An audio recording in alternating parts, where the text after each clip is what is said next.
Diffusion du savoir, formation agricole, accompagnement, prestations vidéo. Vers de Terre Production s'engage pour la transition agroécologique.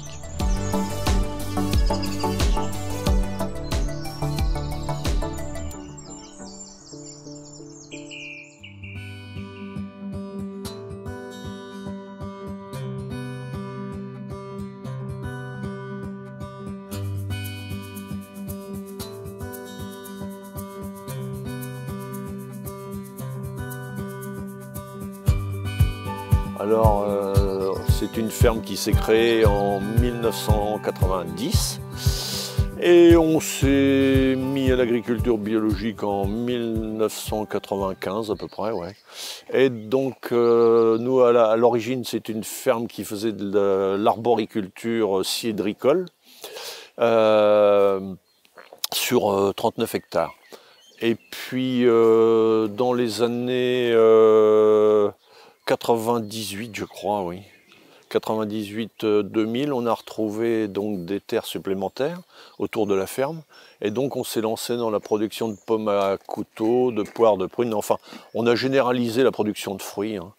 Et puis environ en 2008, je crois, oui, 2008-2010, on a planté des pommes à couteau et ensuite on s'est mis à produire des légumes pour un petit peu diversifier la production et puis limiter les aléas climatiques. Alors aujourd'hui, la surface de chaque production, on est plutôt à 45 hectares de pommes à jus, on est sur 12 hectares de pommes à couteau. On a arraché un petit peu pour diversifier. On a 2 hectares de prunes, on a 1 hectare de poires. On a un peu de cerisier, de pêche et de brugnon, mais ça c'est anecdotique et puis c'est difficile à réaliser ici en Normandie. Et puis on a 6 serres de 400 mètres carrés qui permettent de produire des tomates. Et ensuite on a par exemple 30 000 pieds de fraisier quand même. Et on fait des légumes sur presque 3-4 hectares, quoi. Du coup, on a été très longtemps à deux avec Martial pour produire ici essentiellement l'activité cédricole. Puis quand ça s'est développé, puis que la production sur les autres variétés s'est mise en route, nous on a embauché un peu de personnel, on était jusqu'à 5 personnes. Là, on est un peu redescendu en personnel puisque on a eu des périodes de gel importantes là, donc du coup, ces dernières années. On est redescendu en personnel, mais l'idéal, c'est de trouver 6 ou 7 personnes pour pouvoir faire fonctionner complètement la structure. Lorsqu'on est en récolte de pommes, oui, effectivement, on a une dizaine de saisonniers qui viennent récolter les pommes. Les pommes à couteau essentiellement, puisque c'est ce qui est de plus demandeur de main-d'œuvre dans la mesure où on cueille à la main. Les pommes sont récoltées dans l'arbre là. Pour la récolte des pommes à jus, ça se fait à la machine, donc du coup, Martial gère ça presque tout seul, quoi. Alors la commercialisation se fait essentiellement en direct. Moi je bosse beaucoup avec les Biocoop. Puis bien sûr dans les 2 magasins de producteurs de Vimoutier et de Livaro. Et puis après, pour le débouché des pommes à couteau, quand même, on a quelques grossistes qui viennent nous prendre des lots de pommes, quoi. Mais ce qu'il va falloir développer, c'est essentiellement ça. La production cédricole est directement vendue par contrat, elle, au verger de Châteaubourg. Donc du coup, le système, c'est on ramasse, on charge ça dans des containers et c'est expédié, dès que le container est plein, on expédie ça à Châteaubourg, quoi. Donc ça se fait, on a une capacité de ramassage quand même, forcément le ramassage se fait en fonction de la quantité de pommes qu'il y a au sol, mais nous on a une capacité de ramassage de 50 tonnes jour. Bon. Du coup, je laisse celle-là là parce que... Ouais. On prend la mienne, sinon vas-y, monte.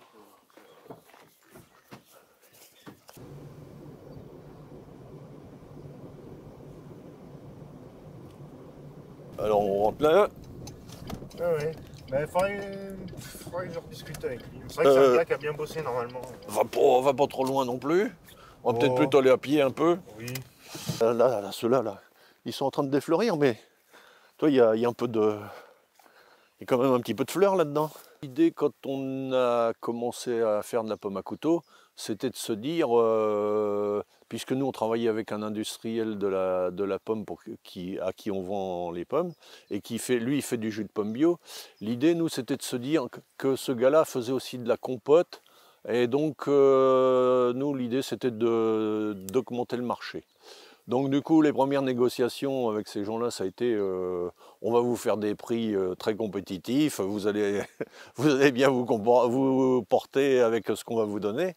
Puis en fait, ça c'est quand tu plantes. Mais quand tu viens avec les premières pommes, en fait, les tarifs sont plus du tout les mêmes. Donc du coup, nous, ça nous a obligés. Nous, on avait dans un premier temps planté des pommes pour faire essentiellement des jus et des compotes. Et puis donc ces variétés de pommes là, on s'est aperçu au bout d'un moment que donc on ne serait pas plus rémunéré que de la pomme à jus. Donc du coup nous on s'est dit bon stop, on va faire autrement. Donc c'est pour ça que ce qu'on va voir aussi plus tard, c'est que nous on est en train de faire en permanence du surgreffage, parce qu'on est en train de modifier les variétés qu'on avait implantées à l'origine en fait.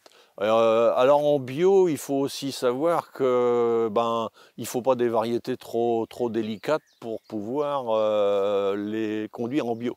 Donc c'est ce qu'on fait, hein, on adapte. Mais moi j'ai déjà visité, enfin j'ai tout le temps au long de ma carrière, j'ai toujours visité des vergers pommes à couteau, mais bio. Et c'est vrai que les gars, en fait, ils sont en permanence en train de surgreffer parce qu'ils adaptent pour que ça soit plus facile à faire, quoi, hein. Donc ici on avait planté essentiellement de la coxe orange et de la belchar.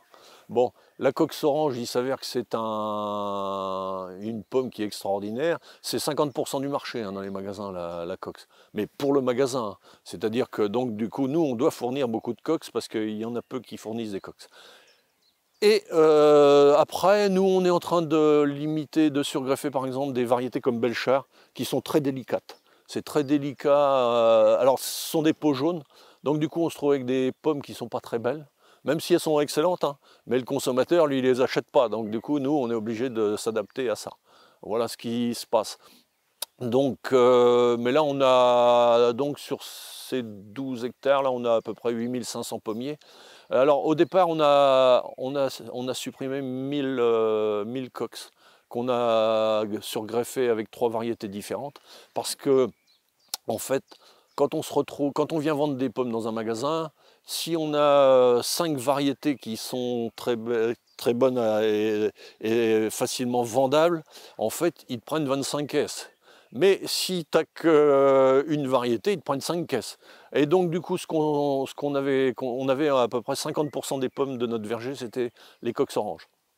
Et donc, on en a dû en supprimer parce qu'à la fin, en fait, on se retrouvait qu'avec des coques oranges. Et donc, à la fin, on vendait que de la coque orange. Donc, il a fallu qu'on adapte un peu ça. Nous, on est parti, on n'avait pas une expérience de la pomme à couteau. Hein, on avait une expérience de la pomme à jus. C'est quand même un petit peu différent de la pomme à couteau quand même. Hein.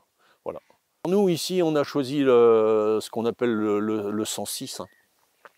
C'est un porte-greffe vigoureux mais qui tient tout seul.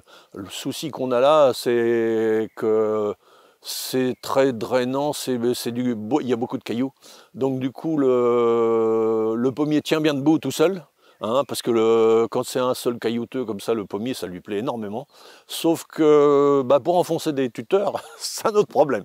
Donc nous, le plus grand souci qu'on a, c'est d'enfoncer des tuteurs. Donc du coup, nous, on n'a pas choisi l'option 109, par exemple, hein, qui est moins vigoureux.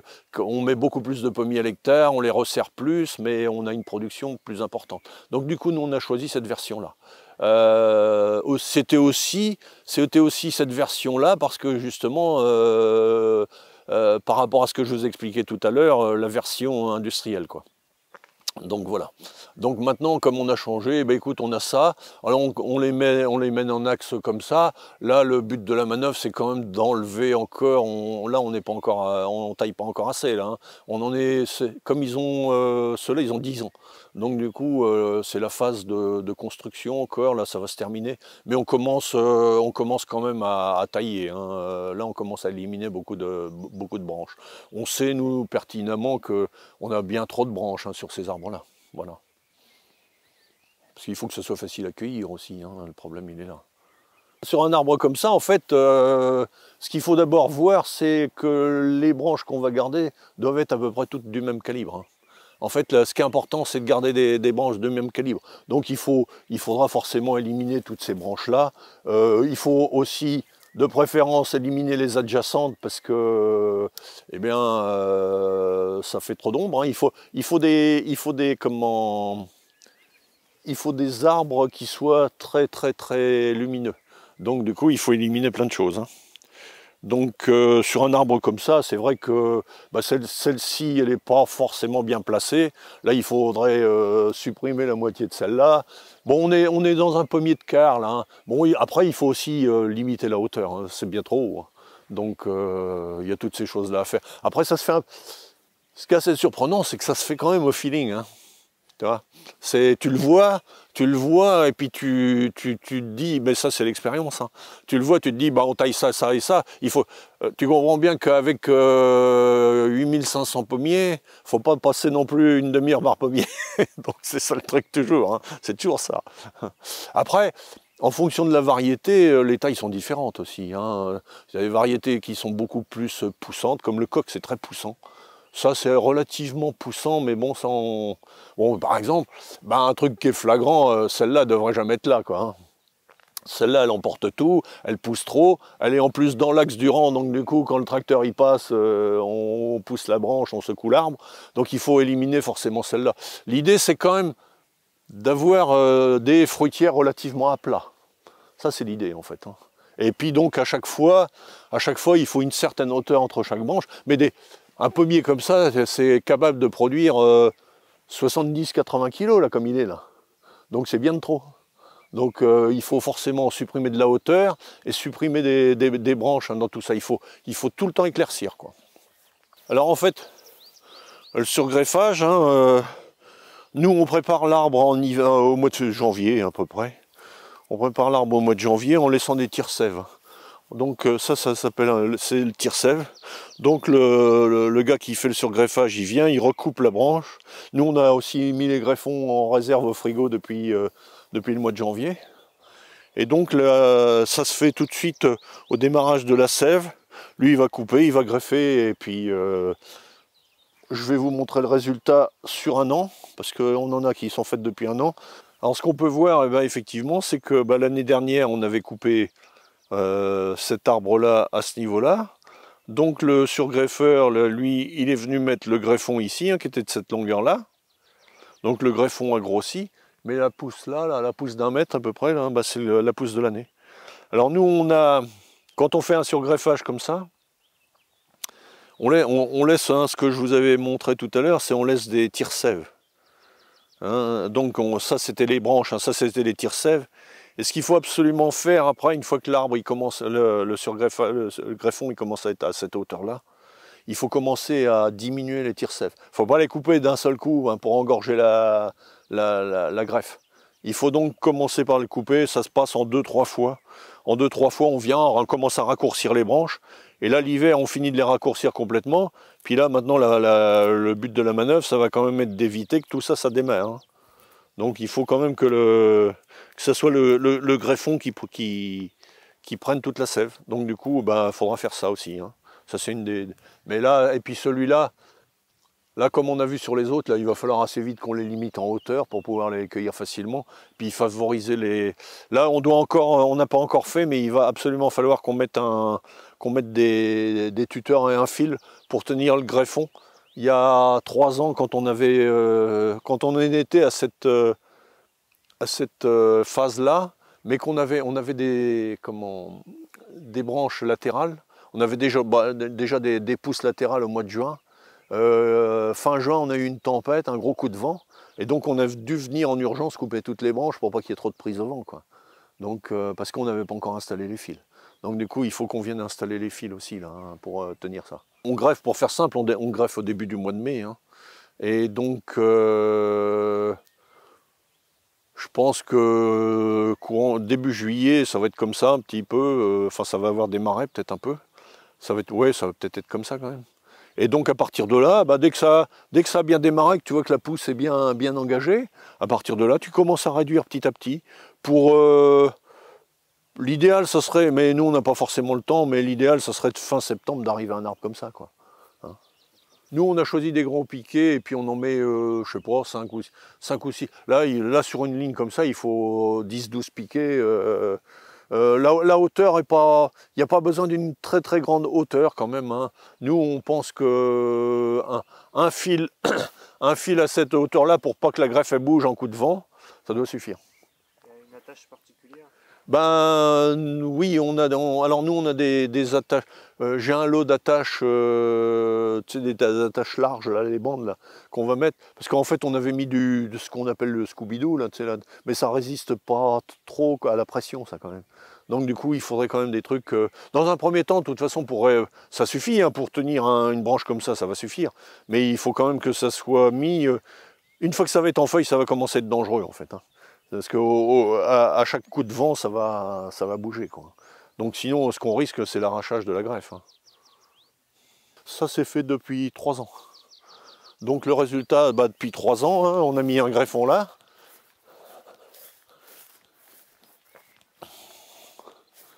Là, le greffon qui a été implanté à ce niveau-là.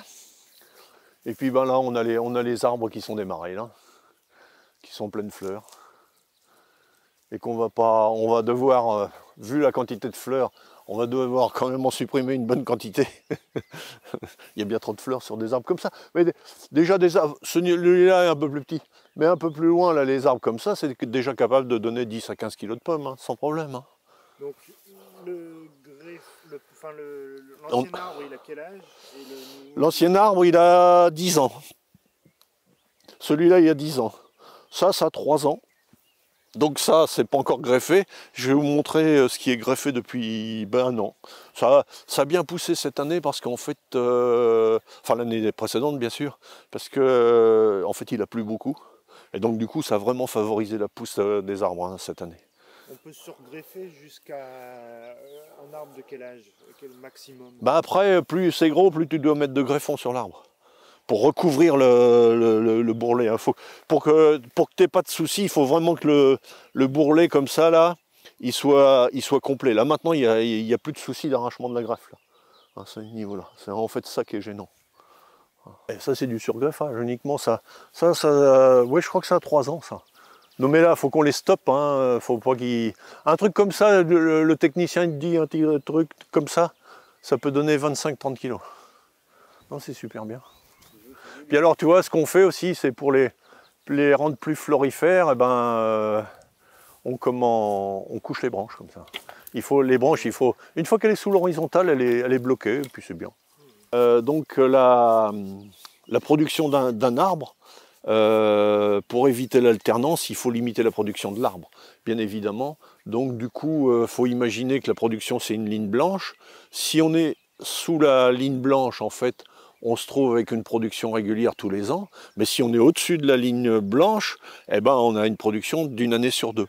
Donc du coup, nous, le but de ça, c'est de rechercher une belle production avec de beaux fruits, mais pas forcément en quantité, pour privilégier la qualité. C'est ça le truc, en fait. Hein. Et à partir de là, on produit des fruits qui sont bons, qui sont beaux, qui sont gros, et qui reviennent tous les ans, parce que nous, hein, le plus problématique, c'est d'avoir une trésorerie en dents de scie, hein, forcément. C'est ce qui gêne. Alors oui, ce qu'on peut voir là-dedans, en fait, c'est qu'il y a les pommes sont quasiment toutes formées, là. Mais ce qu'il faut savoir, c'est qu'en fait, il y a une hiérarchie dans la floraison. Et la première qui fleurit et qui se forme, produit des enzymes pour éliminer les suivantes. Donc du coup, c'est toujours une bataille en fait. Mais il arrive que ça se passe pas forcément comme ça, mais on se retrouve sur des bouquets avec beaucoup trop de pommes. Donc forcément, sur un arbre comme ça, si on laisse faire, on se trouve avec plus de 1000 pommes, donc c'est pas possible de garder ça. Donc pour comment dire, pour pas qu'il y ait d'alternance. Donc du coup, ce qu'on va faire, nous, au tout début juillet, hein, quand la chute physiologique va se faire, on va l'amplifier, c'est-à-dire qu'on va venir, on va vibrer les arbres, et puis ça va faire tomber une bonne quantité de pommes, et puis on va essayer d'en garder, là dans un arbre comme ça, on va garder 150 pommes, ce sera déjà bien. Mais vous voyez, là, on voit bien que les pommes sont déjà Celles-ci sont déjà bien formées là. En fait. Ah, ça c'est déjà des pommes ça. Sur un arbre comme ça, bah, tu vois bien, faudrait en fait faudrait éliminer tout ça. Il faudrait éliminer cette branche-là pour avoir voir des fruits bien exposés au soleil. Alors cette branche-là, en fait, ce qu'il faut aussi savoir, c'est que les branches, une fois qu'elles sont sous l'horizontale, elles sont moins vigoureuses. Donc du coup, elles se mettent plus facilement à fruit. Et donc c'est pour ça que nous on supprime. Alors je ne vais pas vous en montrer parce qu'en fait on les a taillées là. Mais les branches érigées, hein, les branches qui montent comme ça, qui font un double axe ou des choses comme ça, nous on élimine ça. On élimine les branches les plus grosses pour essayer de garder des branches qui sont effectivement de même calibre. Hein. Alors là on a une floraison là. On a une floraison pour l'instant qui est relativement belle, hein, une défloraison en fait. Hein. Nous, ce qui nous intéresse, c'est la défloraison. La défloraison est relativement belle, puisque bon, on constate quand même qu'on a des fleurs partout, donc on va forcément avoir des fruits. La météo est relativement clémente cette année, j'espère que ça va continuer, quoi. Pour implanter un verger, en fait, on tâtonne en permanence. Hein. Donc, toujours avec la Chambre d'agriculture, nous on avait fait pas mal d'expériences avec de la paillette de lin, avec du copeau, des branches broyées, enfin du bois broyé. On avait aussi utilisé des bâches tissées ou des bâches noires, là, de la bâche plastique noire. Et c'est vrai qu'on avait eu quand même pas mal de soucis avec le lin, enfin des choses comme ça. Ça fonctionnait bien. Ça fonctionnait bien. Le lin, oui c'est ça. Le lin fonctionnait bien. Le copeau également. Mais le problème, c'est toujours le prix de revient. Alors sur un hectare, c'est toujours pareil, ça fonctionne très bien.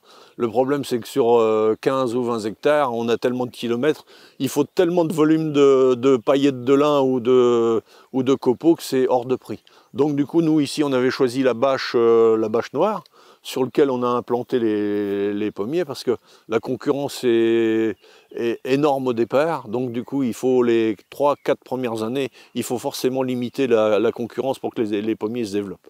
Donc c'est ce qu'on a fait ici. Après on s'est heurté au ramassage des bâches, parce que c'est hyper compliqué de les arracher une fois que l'herbe, tout ça s'est incrusté dedans. Donc c'est tout un tas de problèmes qui sont difficiles à gérer sur des volumes. Donc, mais par contre, on s'aperçoit que les pommiers se sont bien développés et puis que finalement, le problème ne se pose plus. On n'a plus de problème particulier avec l'enherbement, puisque en plus maintenant, on vient avec des disques pour couper l'herbe au pied des pommiers, quoi. Donc là, tu vas arracher les bâches ou pas? Non, non, pas partout. On a commencé à les arracher, mais on n'a pas pu les arracher partout. Hein. C'est une vraie galère. Hein. On rencontre ça, tu vois, par exemple, avec les fraisiers, on rencontre ça aussi. Et par contre, les fraisiers, la seule solution qu'on a trouvée, nous, c'est la herse rotative qui te les met en surface, puis tu ramasses après. C'est ce qui fonctionne. Alors, c'est du boulot pour les ramasser, mais c'est ce qui fonctionne le mieux. Hein. Donc quand on a pris les terrains, c'était des terrains où il y avait, c'était de l'élevage, hein. Donc c'était des herbages tout simplement. Donc il y avait un bon taux de matière organique. Hein. Il y avait tout ce qu'il fallait parce que l'agriculteur paysan, il mettait des amendements. Donc du coup nous, on n'a toujours pas mis d'amendement parce que le fonctionnement se fait bien, quoi. Donc nous, on n'a pas de carence, on ne cherche pas non plus à charger en amendement. Hein. Donc, mais ça fait quand même déjà une dizaine d'années, donc c'est vrai qu'il faudra quand même envisager de faire des analyses et puis de voir, dès qu'on va constater une petite carence, il va quand même falloir intervenir. Hein. Bon après, les carences en potasse, tout ça, ça se gérait facilement avec de la vinasse de betterave. Maintenant, c'est moins disponible depuis qu'il y a beaucoup moins de sucreries en France. Donc voilà, c'est un peu le souci, quoi. Mais c'est quand même un des points que nous, on doit quand même travailler. Hein. L'analyse, tu vas regarder quelle analyse, à quel moment? Ah ben on va faire une analyse de sol. Ouais, une analyse de sol. Ouais. Parce qu'après, bon, les carences foliaires, enfin donc forcément du sol, mais les carences foliaires, tu les analyses relativement facilement. Hein. Quand tes feuilles sont toutes brunes là, comme ça, c'est tout autour, bah, tu peux te dire qu'il faut mettre un peu de potasse. Quoi. Ça manque beaucoup de potassium, donc du coup voilà. Hein. Donc.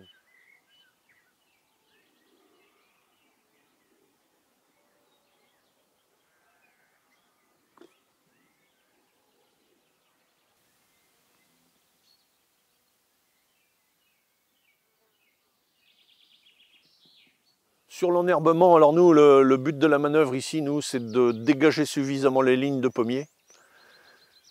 Parce que, en fait, nous, on file l'herbe, on a un voisin, nous, on lui fait faire du foin là-dedans. Le plus tard possible. Nous, on n'est pas gêné par l'herbe dans les pommes à couteau. Ici, dans les pommes à couteau, donc nous, si on peut dégager la route pour que le voisin il fasse le foin, nous on fait. C'est-à-dire que le gars il passe, il fait son foin sur 3,50 m, quelque chose comme ça, puisqu'il loue une faucheuse avant, tu vois. Donc après, il peut récupérer son foin. Alors nous, c'est un hyper avantage parce qu'il nous débarrasse toute l'herbe à ce moment-là. Et après, nous, on finit au pied des pommiers comme pour que les gens qui vont venir cueillir au mois de septembre, ils puissent... mais on le fait une fois, quoi. Hein. On fait pas 36 fois ici. L'enherbement, nous, si le mec il peut passer nous faire le foin, nous, tant avec le prix du fioul et tout ça, nous... Une coupe par an? Ah oui, ici, oui. Bah, tu vois un petit peu d'ailleurs, parce que, en fait, on n'a pas... Sa faucheuse est relativement petite, tu vois. Et donc, du coup, nous, le disque, il a coupé là. Et lui, et entre le disque et la faucheuse, tu vois, nous, on a pas assez de... Il reste un peu d'herbe. Alors, tu vois, bon, quand tu vas cueillir, c'est gênant. Ça, il faut forcément qu'on règle le problème là, quoi. Hein, parce que quand on va cueillir, l'herbe ne va pas être couchée comme ça. Donc, les gens qui vont venir cueillir, il ne faut pas non plus qu'ils tombent, enfin, des choses comme ça, quoi. Donc, du coup, après, bah, le ramassage, hein, on ramasse ça en palox de 300 kg, hein, en caisse de 300 kg. On a des paniers à jupe, hein, donc chacun a un panier, des bretelles, un panier devant soi, et puis on remplit. Hein. Donc du coup, bah, on cueille tout se fait en manuel, hein, on cueille en manuel. Et puis donc, c'est évacué tous les jours avec une linière, et on met ça au frigo avant le tri. Alors, si ça se passe bien cette année, on envisage quand même de faire une équipe de tri au fur et à mesure qu'on ramasse.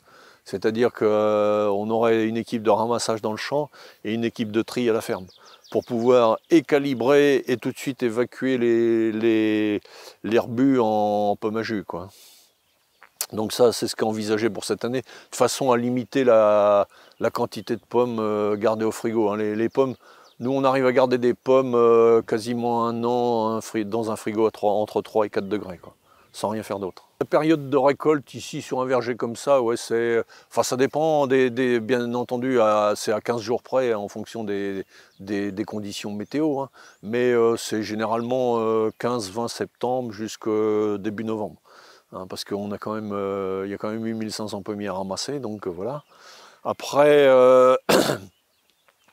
donc la conservation, effectivement, elle se fait en frigo, mais ce qu'il faut savoir, c'est qu'une pomme, on ne peut pas la récolter mûre. Si tu la récoltes mûre, alors toute la difficulté, c'est de ramasser ça au bon moment. C'est-à-dire que si tu la ramasses trop tôt, ça goûte betterave en permanence, hein, c'est ce qui se passe dans les hypermarchés, là on te vend des pommes qui sont récoltées trop tôt. Hein. Moi l'année dernière, j'étais quand même été... Alors moi j'avais pas de pommes l'année dernière parce que ça avait gelé, mais j'ai quand même été surpris parce que moi j'ai de la Elstar qui est une des pommes les plus précoces.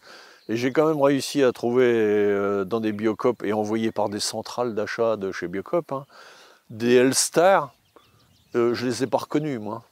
C'est-à-dire qu'elles étaient toutes vertes. Et là, c'est se foutre du monde, quoi. Je veux dire, même si tu es pressé de vendre des pommes parce que tu as besoin de trésorerie, c'est pas du boulot, ça, quoi. Tu vends de la betterave, quoi.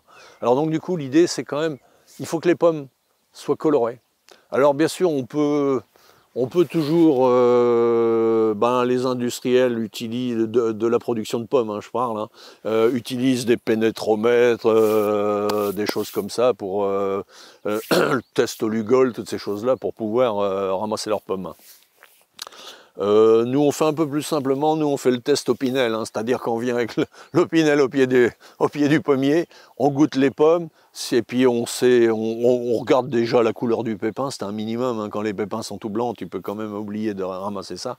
Et puis à partir de là, quand la pomme, on trouve qu'elle a déjà des parfums, des choses comme ça, on essaye de les ramasser. Mais il faut que ça soit coloré. Si, il y a des pommes qui continuent à se colorer, mais il y en a qui ne colorent pas du tout. Donc du coup, il faut qu'elles soient déjà belles, hein, dans l'arbre. C'est pour ça qu'il faut qu'il y ait pas trop de, faut qu'il y ait beaucoup de lumière en fait. Il ne faut pas que les pommes soient trop exposées à l'ombre, hein, parce que sur une pomme qui est comme ça, il y a une feuille qui touche la pomme, t'as pas la même couleur, hein, sous la feuille, hein, t'as la couleur de la feuille, hein, quand même. Donc la feuille est complètement dessinée sur le fruit, hein. Donc il faut éviter tout ça. Alors nous, c'est ce qu'on fait, on vient, je viens essentiellement avec Martial, on goûte les pommes, et puis on dit, là, ouais, c'est temps d'y aller. C'est un petit peu aussi l'expérience, on commence à avoir un peu plus d'expérience, quoi, hein, donc c'est comme ça que ça se passe, quoi.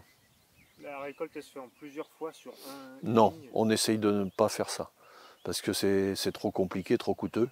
Donc du coup, nous on essaye de tout ramasser. C'est pour ça qu'on essaye de trouver un axe médian de ça. Alors, je dis ça, mais je te parle des variétés de conserve au long cours, hein. C'est-à-dire que la Melrose, la Belchar et la Cox, c'est les variétés de conservation au long cours. Maintenant, on va avoir des variétés là qu'on a surgreffées comme la Pirouette, la Cheerful Gold et puis la Dali Light. Ça aussi, c'est des variétés de garde au long cours. Mais tout ce qu'on a comme on a Golden, Elstar, Renderenet, Jonah Gold, qu'est-ce qu'on a d'autre, Boscop Rouge.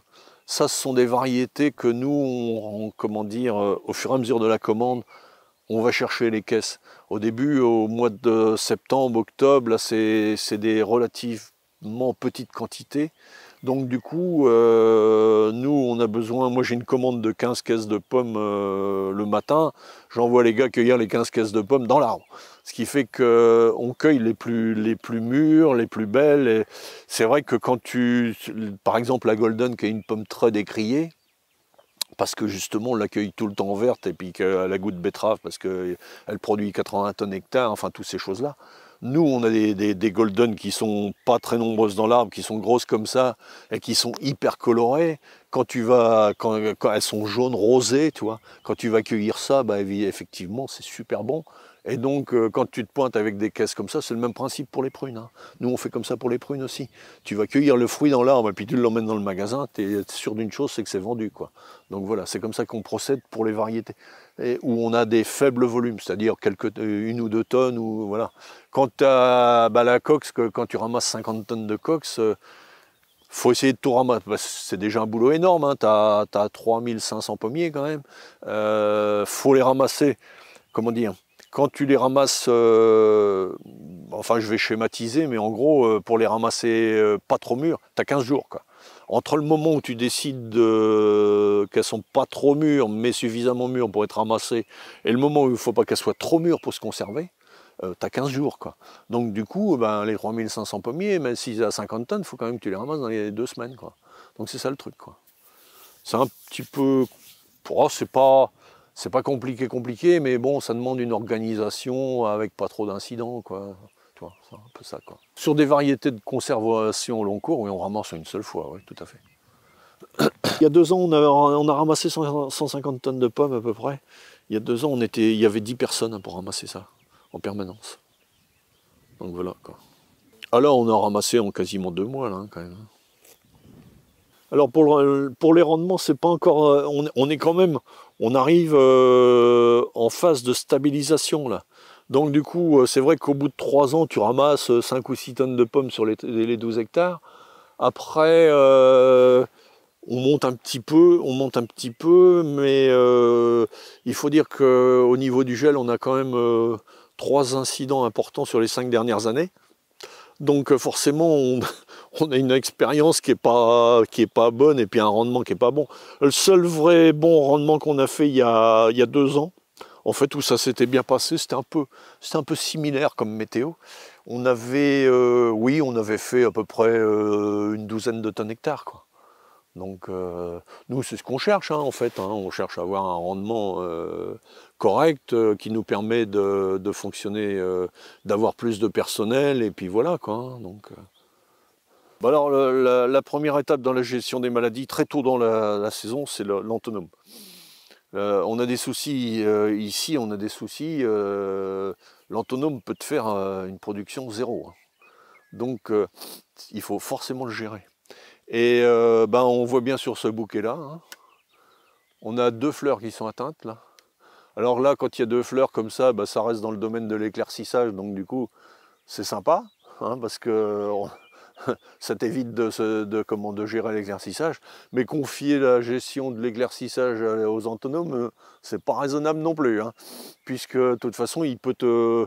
Alors l'entonome, lui, il est capable de passer d'un bouquet, alors je suis en train de chercher les bouquets là qui sont pas trop démarrés là, hein. Mais pour faire simple, vous imaginez que le bouquet, il est tout juste en train de démarrer, on voit pas encore les couleurs des boutons, hein. Donc c'est juste le bouton au stade tout début de débourrage, hein, au stade B, entre B et C, hein, ça c'est les stades phénologiques, entre B et C, il est capable de venir pondre un œuf dans chaque bouton. Donc, et dans chaque bouton, quand il a pondu un œuf, il y a la larve de l'entonome qui est là. Hop là, je l'ai perdu. Non, la larve de l'entonome, elle est sur ma main, là. Elle est là sur ma main. Voilà. Ça, c'est la larve de l'entonome. Et elle a mangé l'intérieur de la fleur. Donc, du coup, il n'y aura jamais de pomme avec ça. Donc, il y a la même chose là-dedans. Hein, avec la petite larve là qui sort, là. Voilà. Les 2 petits camarades là qui vont se... Je vais les écraser quand même, hein. Tant pis pour les sensibles. Hein. Mais et donc ça fait ça en fait. Bon, quand ça te fait ça sur 2 fleurs sur... il y a combien? 2, 4, 6 fleurs. 2 sur 6, bon ça reste raisonnable. Mais il est capable de faire 6 sur 6. Hein. Donc ça il faut gérer absolument. Ça se gère en février ça à peu près. Février-mars, hein, ça dépend des stades, du débourrement, de la période de débourrement, donc de la météo. Et ça, c'est le problème principal à gérer ici, dans les vergers. On est entouré de bois, tout ça, c'est un vrai problème quand même. Bon, après avoir géré ça, le deuxième... Attends, comment tu gères ça? Ah oui. Alors on gère ça avec, alors ça c'est en dérogation, on a du succès, c'est du spinosade. Hein. C'est un produit qu'on doit utiliser le soir parce que il n'est pas forcément considéré dangereux comme les abeilles, pour les abeilles, mais bon, dès qu'on utilise des produits comme ça, on est quand même obligé de faire gaffe. Hein. Donc du coup, ça avec le spinosade, on a quand même des résultats, quoi. Hein, donc on utilise ce truc-là. C'est hyper cher en traitement, enfin bref, donc du coup on y va avec modération, parce que par exemple pour régler le problème on traite un rang sur 2 seulement. Comme il y a très peu de végétation, hein, il n'y a pas de feuilles, tu vois rien, donc du coup on traite un rang sur 2, ce qui fait que comme ça diffuse bien dans les rangs, donc ça nous permet de limiter le coût. Et puis donc ça, une fois qu'on a réglé ce problème-là, donc alors bien sûr, hein, il y a tous les principes d'utilisation, d'optimisation du traitement, c'est-à-dire qu'il faut qu'il fasse beau pendant quelques jours. Alors il faut savoir que on doit traiter ça le soir parce que le produit est photosensible, mais il faut aussi savoir que par exemple l'entonome, il n'est pas dans l'arbre avant midi. Il est dans l'arbre un après-midi très ensoleillé, et il est dans l'arbre hein, avec une température supérieure à 9 ou 10 degrés. Après ça, comment dire, donc du coup il faut essayer de limiter la pression. En fait, on ne réussit jamais à résorber complètement le problème de l'entonome, mais on limite la pression. Ouais. Ça c'est le truc qu'il faut savoir. Donc ça c'est ce qui... qui nous préoccupe au départ. Une fois qu'on a réglé ce problème-là, la floraison, nous on considère, dès l'instant où on considère que un rang de pommier comme ça, il est blanc, tu vois une floraison importante là quand même, quoi. Donc à partir de là, nous on dit qu'on a bien géré le truc, quoi. Voilà, c'est ça. Alors après l'anthonom, nous le souci principal, surtout sur les pommes à couteau. Alors non, en fait je dis surtout sur les pommes à couteau, mais c'est aussi valable pour plein de raisons, en fait sur les pommes en général, hein. Donc la tavelure, c'est comment dire, le problème le plus important, puisque c'est ce qui fait aussi l'aspect des fruits. Donc pour de la pomme à couteau, il faut que l'aspect des fruits soit quand même géré. Et donc la tavelure, nous on va gérer, alors en bio, nous on gère, nous avec l'expérience qu'on a, le fabricant préconise toujours 12 kg par hectare et par traitement. Et là, nous, avec l'expérience, on est quand même descendu à 500 grammes. Alors, à partir de là, à partir des temps... Alors, ça, c'est au tout début. Il faut savoir que, par exemple, sur de la pomme à couteau, on ne peut pas continuer à faire de la bouillie bordelaise après fleur, avant fleur. Il faut s'arrêter avant fleur, absolument. Bon, alors, bien entendu, ça, tout ça, c'est... Nous, on utilise soufre et bouillie bordelaise associée, parce qu'il y a un effet synergisant. Et, comment dire... généralement, très vite, là, on va avoir réglé le problème de la tavelure, puisqu'en fait, ça dépend essentiellement du temps, des températures, des choses comme ça. Nous, on gère ça aussi. Alors, le nombre de traitements, nous, on le fait, par exemple, pour gérer la tavelure sur un verger comme ça, nous, on va faire à peu près entre 3 et 4 traitements. Donc, ça veut dire que quand il va y avoir une pomme, en fait, la pomme, elle aura quasiment pas vu le produit, en fait phyto, dans la mesure où nous on utilise des produits qui ne sont pas systémiques, c'est-à-dire qui ne sont pas véhiculés par la sève, hein, c'est des produits lessivables. Nous, c'est-à-dire que s'il pleut, on est obligé de... Nous en fait, on fait plutôt de l'homéopathie, hein.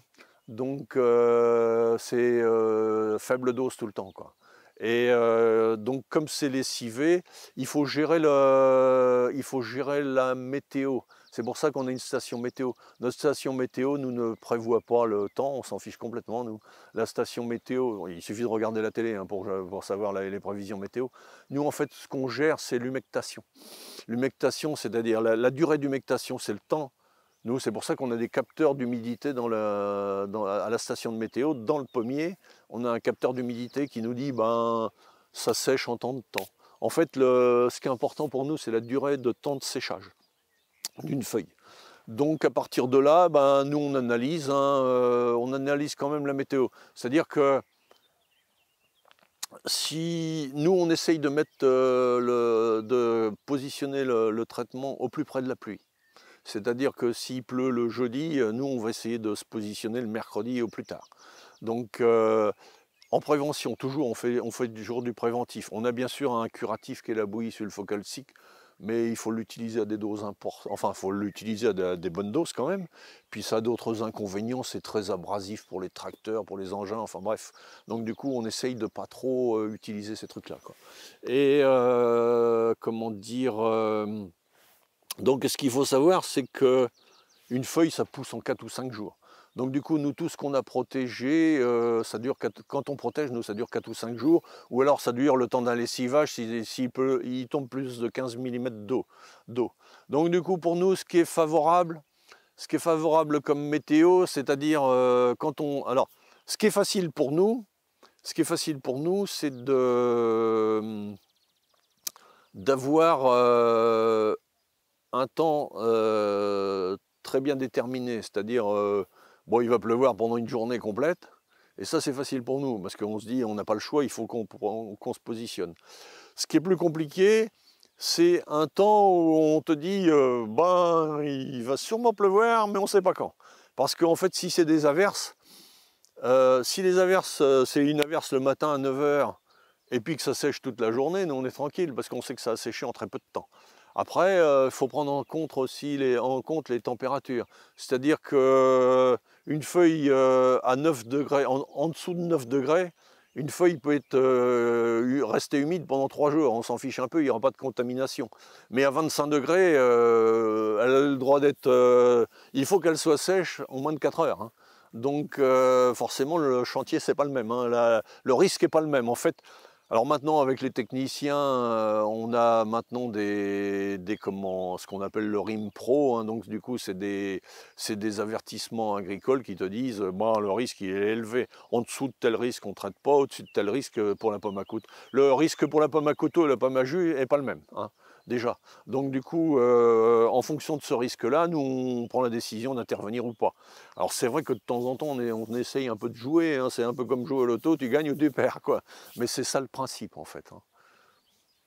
Après, il faut savoir quand même que quand une pomme est très tavelée, hein, qu'elle a beaucoup de tavelure, nous on a fait l'expé hein, avec la chambre d'agriculture, tu perds 25 à 30% du poids de la pomme, hein, en fonction de la quantité de tavelure qu'il y a sur le... Donc, sur 1 kilo, c'est toujours pas significatif. Quand tu as des hectares de pommes comme nous, sur 500 ou 700 ou 1000 tonnes, ça fait quand même 250 tonnes hein, l'affaire. Donc du coup, il faut faire très attention à ça.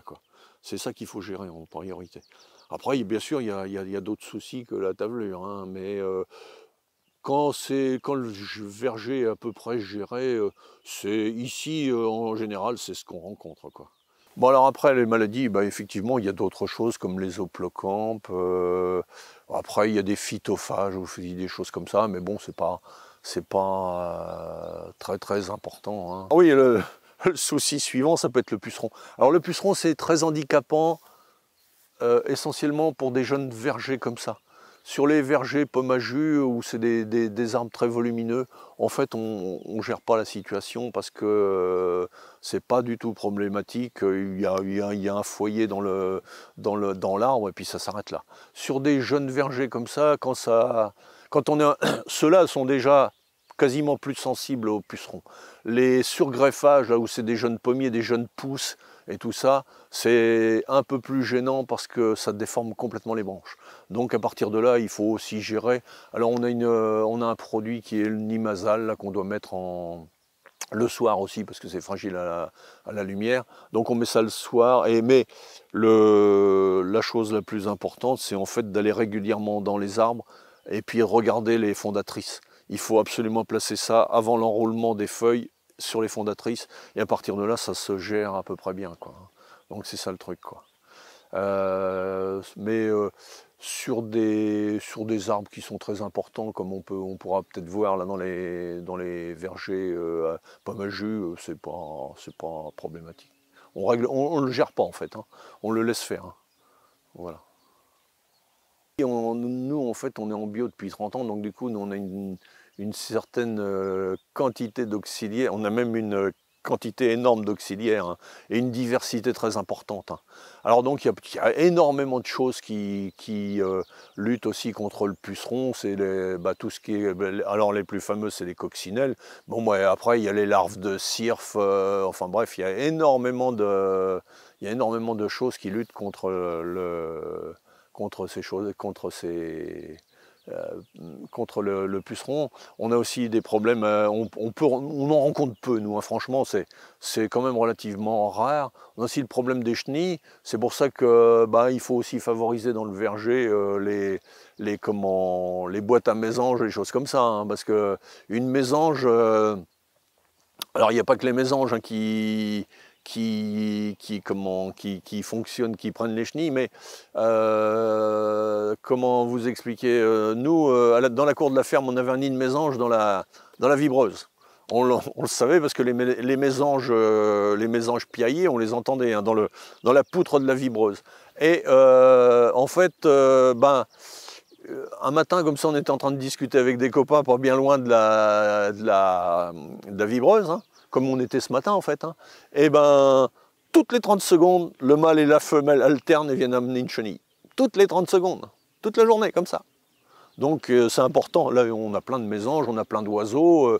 Nous, là, les gens qui disent bah, y a pas de, on a une perte d'oiseaux et tout ça, là, il n'y a plus d'oiseaux nulle part.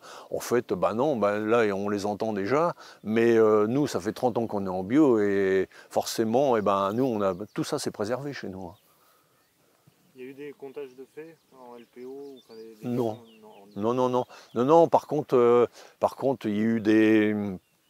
tu vois, pour le travail du sol aussi, on a fait un verger expérimental pendant une dizaine d'années avec la Chambre d'agriculture. Et donc, dans ce verger, en fait, il était séparé en deux. Et nous, on faisait notre production comme habituel. Et les techniciens, eux, dans leur partie verger, ben, ils innovaient, c'est-à-dire que ben, c'est pas le tout de dire que c'est une bonne idée, mais si quand tu as mis en place cette bonne idée-là, le producteur il a perdu 90% de ses revenus, c'est un petit peu compliqué. Donc du coup, l'idée c'était de comparer hein, la production de ces deux vergers-là. Et donc dans notre verger, nous on avait, en gros, nous on avait mis ça sur bâche. Et on avait mis les arbres sur bâche et de l'autre et on avait gardé le standard habituel hein, de plantation. Eux, ils avaient extensifié le verger, ils avaient mis ça sur copeaux, hein, les pommiers, il y avait du copeau autour de chaque pommier et puis, alors après, bah, ils innovaient, il y avait des nichoirs, il y avait des poules et des oies. Alors les oies pour tondre le gazon, les poules pour bah, justement manger les larves de tout ce qui traînait, hein, qui était un peu gênant. Et comment dire, puis après il y avait d'autres façons de faire, enfin bref. Toujours est-il qu'en fait, la comparaison, c'est que... Enfin, la conclusion de ça, c'était que les poules, c'est une bonne idée, parce qu'il y a beaucoup moins de problèmes d'antonome, de choses comme ça. Mais par contre, les poules, eh ben, comme c'est bien connu, ça fait des nids de poules. Et donc, du coup, comme c'était dans un verger pomme à jus, en fait, les pommes, quand elles tombaient au sol, elles restaient dans... Alors, il fallait bien sûr évacuer les poules hein, avant la récolte, mais les pommes restaient dans les nids de poules et la ramasseuse ne les ramassait pas. Donc du coup, la conclusion, c'est c'est compliqué de mettre des poules. Ça, tu vois. Après, il y avait d'autres expérimentations qui s'étaient faites avec des moutons. Mais bon, c'est toujours pareil, sur un hectare, tu mets 5 ou 6 moutons. Quand tu as 50 ou 60 hectares de pommes comme nous, ça fait quand même un paquet de moutons à mettre. Et donc du coup, il faut 2 bergers à la ferme. C'est ça un peu, il faut créer une filière mouton en plus. Tu vois. Dans les auxiliaires, voilà quoi. Après, c'est vrai que sur ces... Il y a un film qui s'est fait là-dessus, hein, mais pendant ces expérimentations-là, on a vu, nous, tout un tas de stagiaires, tu sais, d'écoles d'ingénieurs et tout ça. Et c'est vrai qu'en fait, ils sont venus, ils n'avaient pas forcément la connaissance du terrain comme nous, quoi. Mais par contre, ils avaient une telle connaissance, bibliographique, tu vois, donc du coup, ces jeunes-là, ils arrivent et puis ils te disent, tiens, les petits trucs là, t'as vu ce que c'est? Bon, c'est du puceron noir. Et puis en fait, non, c'est des coccinelles qui naissent, là, tu vois, qui sont en train de naître. Et nous, on était là, ah ouais. Tu vois, donc du coup, en fait, ça a été un échange où nous, on a quand même appris énormément de trucs, hein, tu vois. Après, c'est vrai que c'était une super bonne expérience, ça, quoi. Bon, pour le gel, tout dépend de la forme de gel, en fait, de la durée du gel. L'année dernière, en 2021, on a 24 jours de gel hein, dans le mois ici. Hein. La station nous en enregistre 24 jours. Donc du coup, c'est un peu compliqué de gérer ça. Surtout qu'on a des périodes, la nuit la plus fraîche, en fait, on a, je crois que c'est -7 à partir de 10 h du soir. Donc, et on est en tout état de cause, on est à -4, alors en sous-abri, hein, on est à -4 sous-abri pendant 12 heures. Donc du coup, tu peux rien faire là. Alors il y a des systèmes, hein, il y a des systèmes d'arrosage, il y a des systèmes de fumée, de bougies. Là, on voit les vignobles là, bardés de bougies là, et puis c'est bien, mais Seulement quand il ne fait pas trop froid. C'est-à-dire quand tu as besoin de rectifier de 1 ou 2 degrés, maxi, hein, je pense, c'est jouable. Mais quand tu as besoin de rectifier 3, 4, 5 degrés, c'est même... faut aller dormir, de toute façon, ça ne donnera rien de plus. Hein. Il y a des systèmes aussi où tu peux, maintenant où tu fais brûler un truc et puis tu mets de la fumée dans les champs. Enfin, il y a des systèmes de fumée aussi qui font... Il y a des éoliennes qui peuvent brasser un peu l'air, toutes ces choses-là. Mais encore une fois, à condition que la durée de gel soit pas très importante et que le gel soit pas très très froid, quoi. Hein. Si tu es à -5, -7, c'est compliqué. Hein. Donc voilà. Après, ça dépend aussi de l'état de débourrement de l'arbre, hein, quand même. Hein. Là, cette année, quand il a fait -4, là, il y a 15 jours, 3 semaines, il y a 3 semaines maintenant, les arbres, ils étaient le Melrose, le plus avancé, il était comme ça quand même. Hein. Mais il n'y a pas de dégâts, quoi. Hein. À ce stade-là, on n'a pas constaté de dégâts importants, en fait. La preuve, hein, il y a le Melrose, c'était le plus avancé, effectivement, on va avoir des pommes, hein, là-dessus, hein, donc même s'il y a un peu d'autonome, les pommes sont formées. Donc, pour l'instant, on risque pas. Alors maintenant, ce qu'on craint, hein, c'est jusqu'au sein de glace. Là, on a 3 semaines. Là. Demain, il y a une période un petit peu plus fraîche demain matin. Mais je pense que ça devrait pas descendre trop bas, quoi. Donc, les températures critiques et les stades phénologiques critiques. Ah ben, quand tu es au stade E2, là, c'est E2, le stade E2, je crois que c'est le bouton rose.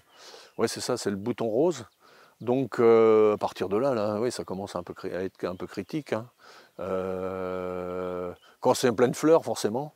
Après, quand c'est CD, ouais, c'est 3D, là, tout ça, c'est pas fragile. C'est 3D, il faut déjà que ça tape un peu, hein, pour que ça soit. Il y a 2 ans, hein, on avait des stats C3D qui avaient un petit peu posé problème. Mais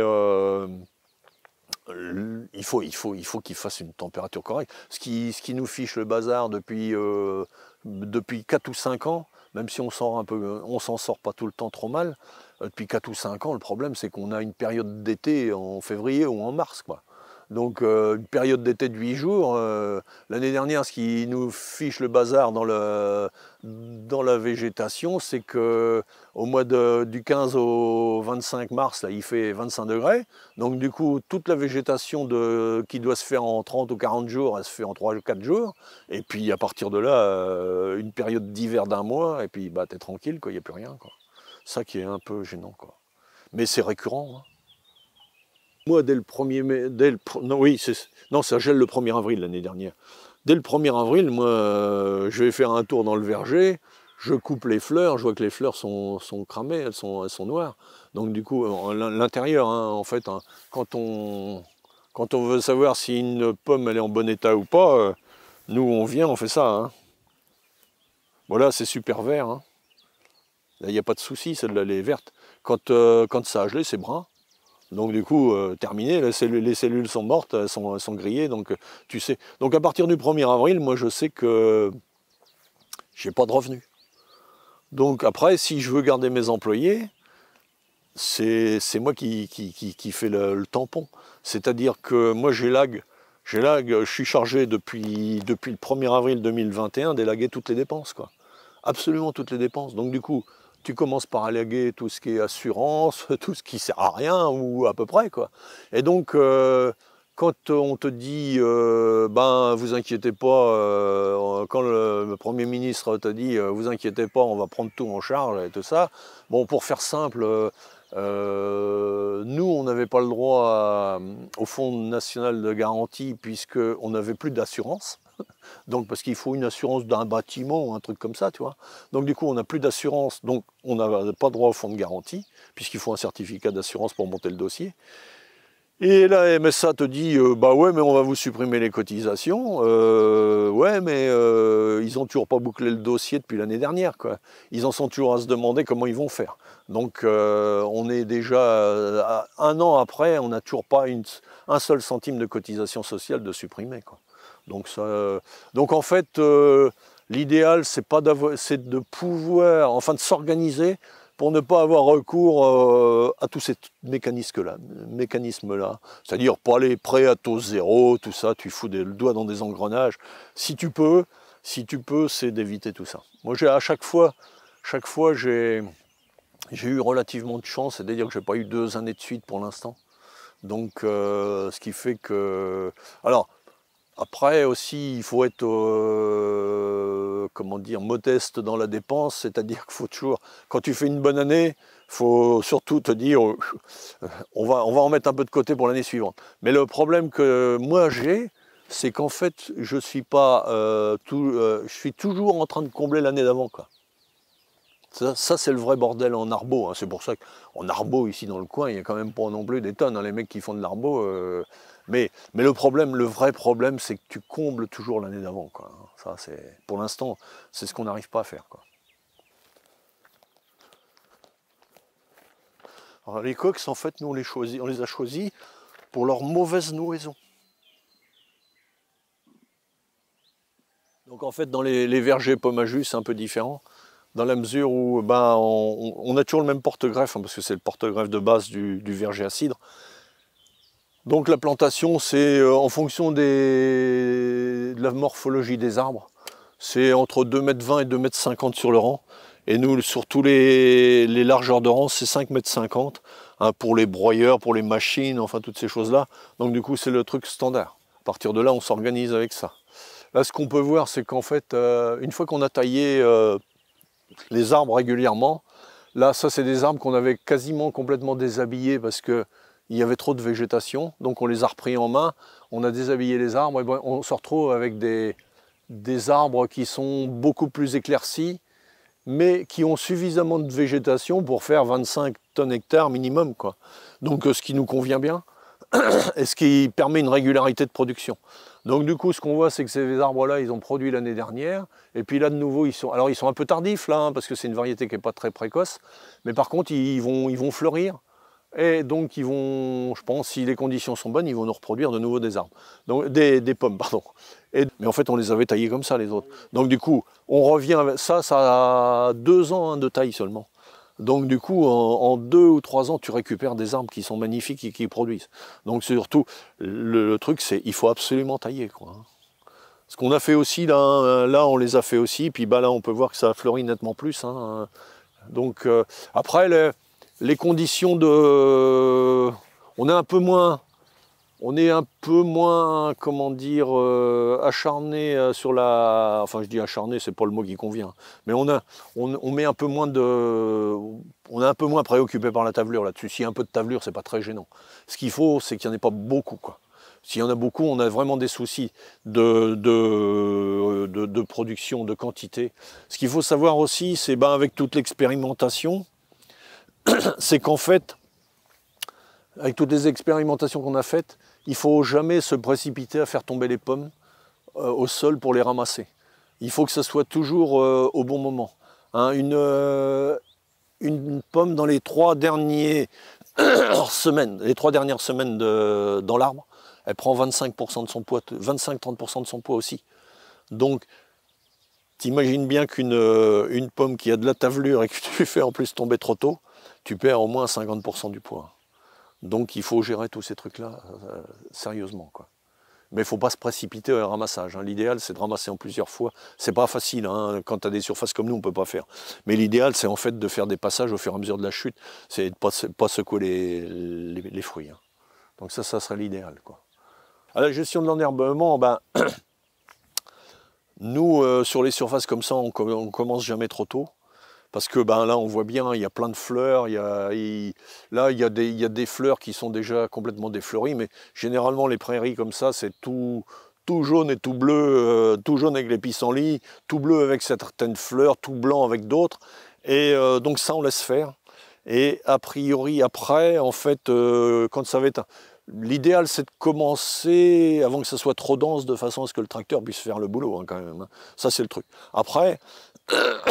Pour la fin, il faut savoir qu'une fois qu'on a fait 2 coupes, attention, la densité de l'herbe est nettement moindre, hein, quand même.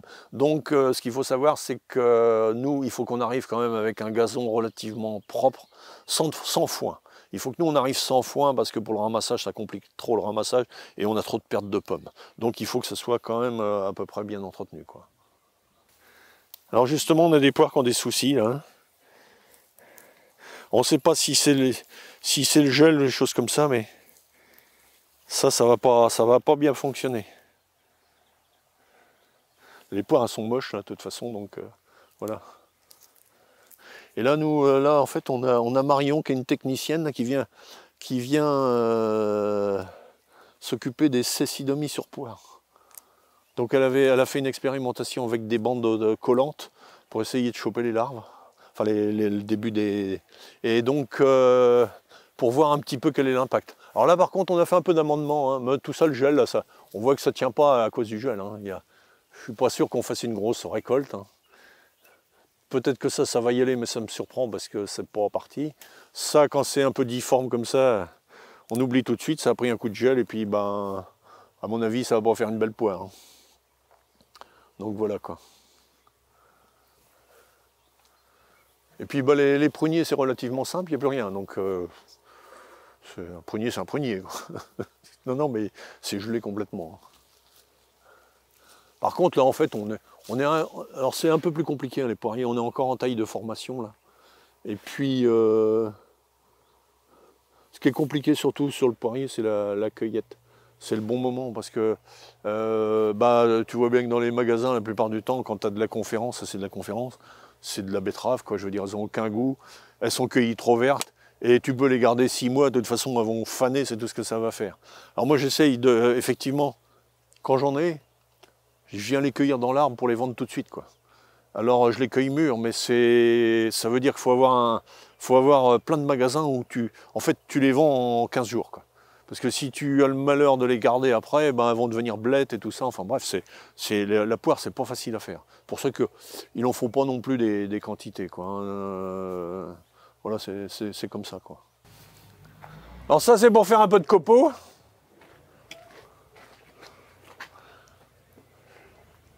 Enfin, un peu de copeaux. Donc ça, avec ça, ben, on broie les branches, hein, toutes ces choses-là. Parce qu'en fait, on s'en sert pour le paillage et puis pour le chauffage. Hein, donc du coup, nous, on se chauffe uniquement avec ça. On n'est pas tellement tributaire du gaz russe ni du pétrole. Pas d'augmentation. Ça coûte avec la grue, parce que ce qui est important, c'est la grue qui permet de rentrer ça là-dedans, parce que quand tu fais ça à la main, c'est fatigant. Ça vaut... enfin, attends, on l'a acheté il y a 5 ans, donc ça valait 25 000 balles. Je pense que maintenant, c'est au moins à 30 ou 35 minimum. Et puis ça, on arrive à faire... Oh, il arrive à faire quand même 40 ou 50 mètres cubes par jour avec ça.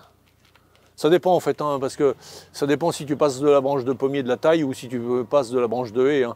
Attention, ça, tu passes quand même des trucs comme ça, hein, avec ça, hein, minimum. Donc ça dépend de ça uniquement. Bon, oui, alors là, oui, on a le double satellite là, qui permet quand même de gagner beaucoup de temps. Hein.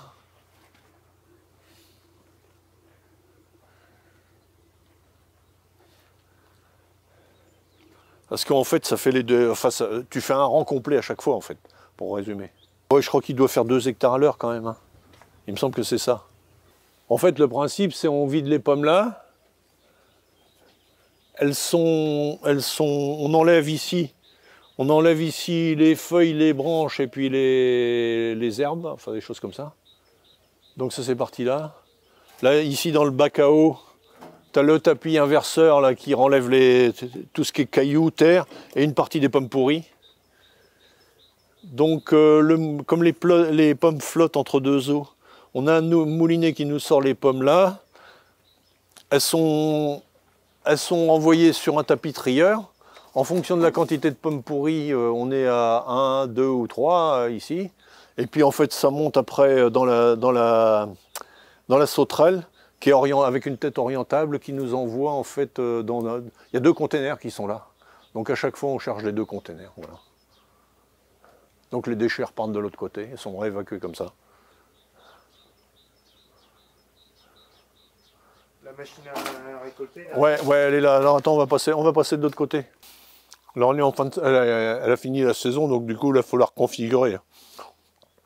Mais en fait, ça tourne et ça vient s'appuyer sur le pommier, ça. Ah non, il manque une pièce, la merde.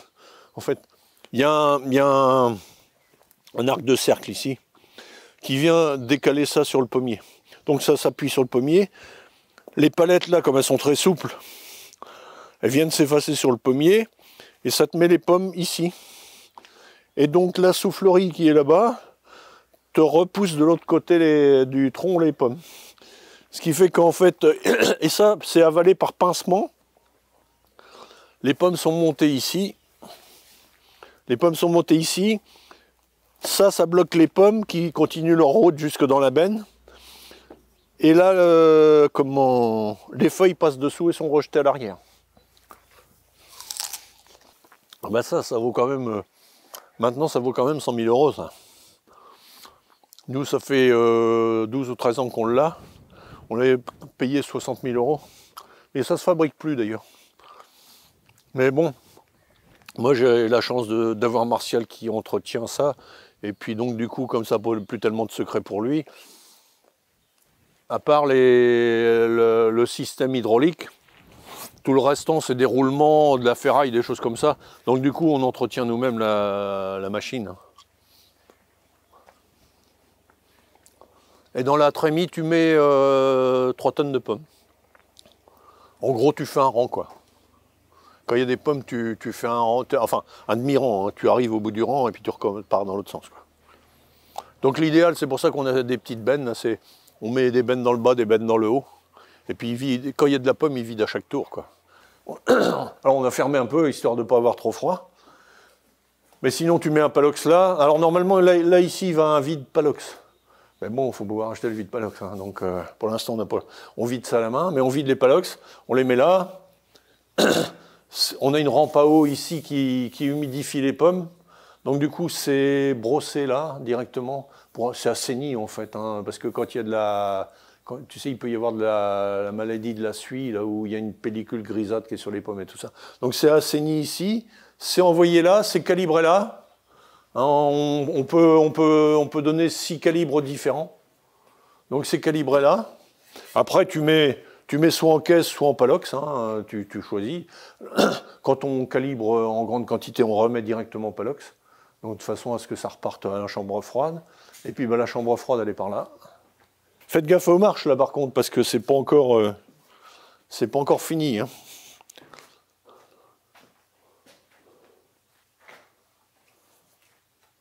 Attention à ne pas tomber, hein, parce que toi, comme tu vois pas.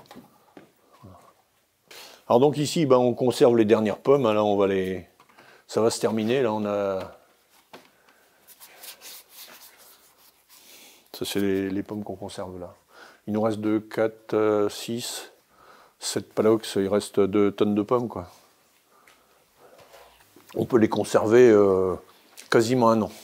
Ici, on les conserve à entre 3 et 4 degrés avec un extracteur d'humidité, là. Là, on l'a arrêté, parce qu'on n'a plus de pommes. Hein. Il faut quand même savoir que ce machin-là, ça nous coûte 1000 balles par mois d'électricité. Hein.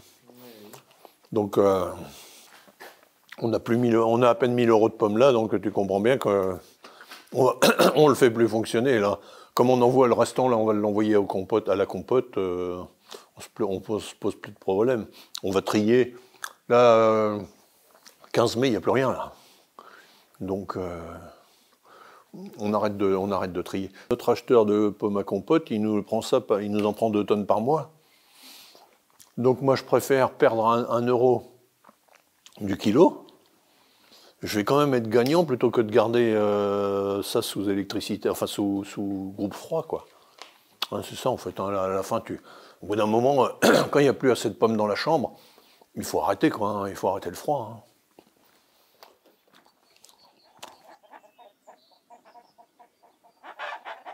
Finalement, c'est un peu moins euphorique que ça n'était au départ, hein, l'agriculture biologique, hein, quand même. Hein.